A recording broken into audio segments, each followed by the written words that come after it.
the trick how to get rid of it. Because you are detached from that personality about which you know, you can correct yourself. This is what is yoga, all your attention is one with the divine.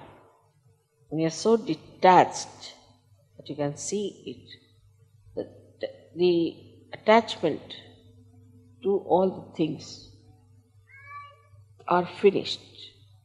And now the force that is coming to you is acting through you and acting on these attachments also.